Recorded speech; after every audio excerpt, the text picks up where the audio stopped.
Hey everyone, welcome to Bacon Right, and for today's video we are once again making an Afghan classic, Mantu.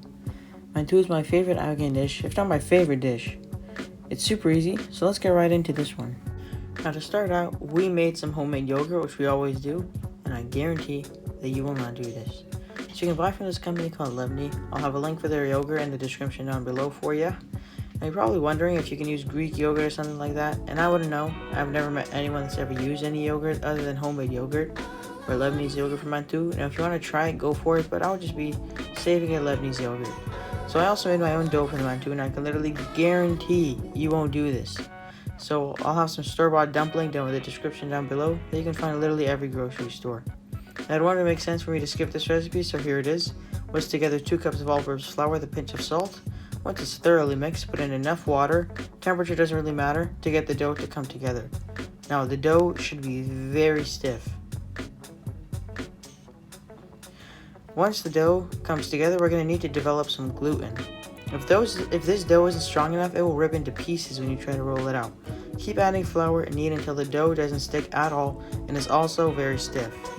Alright, so you can clearly see that the dough isn't sticking to me at all. It's also very stiff. That's exactly what you're looking for. So now it is time for portioning. Now for those who are intimidated by portioning, I don't know why you are, but my advice to you is don't be. Portioning dough is really simple, especially in this case. Just cut the dough into 8 pieces. They don't have to be even at all. I just dyed it. Now once your dough is portioned, shape each of them into a nice top ball by pulling all of the corners into the middle and then pushing it through your fingers. It's the same shaping method as my burger bun recipe. By the way, check that video out. So now it's time to roll all this dough, which we did with the KitchenAid attachment, one of the hardest, if not the hardest part of Mantu. First you need to throw your dough into some flour so that it doesn't stick, then with the mixer on medium and low speed and with the attachment on the lowest setting, carefully let your dough pass through. So now we're doing the exact same thing, but with the attachment on the second setting, which makes the dough even thinner. Then the exact same thing again, but on the third setting, making the dough even thinner.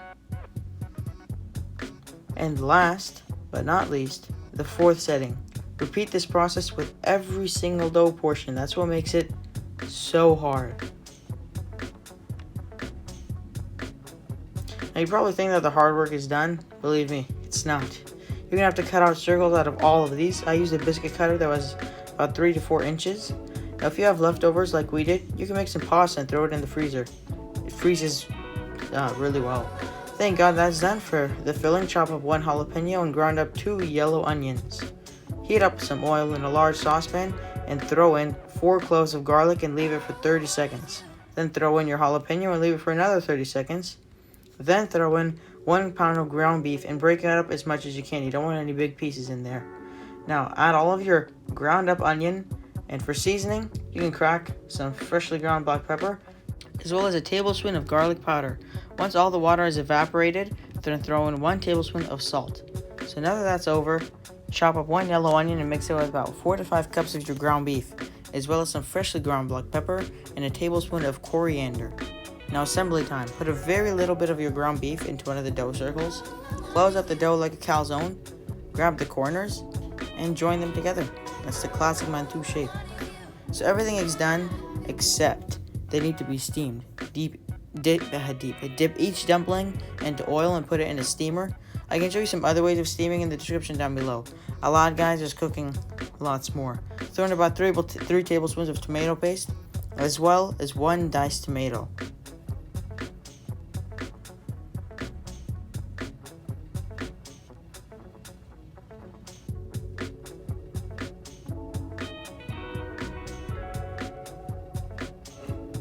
Once it looks like this, throw in like 2 cups of your leftover ground beef, as well as a few splashes of hot water. For cooking the dumplings, we use these special steamers, but like I said, description down below. Alright, now the final assembly comes. Put some yogurt on the bottom, then the dumplings, then more yogurt, and a bunch of that ground beef stuff. And you can optionally put on some dried mint as well.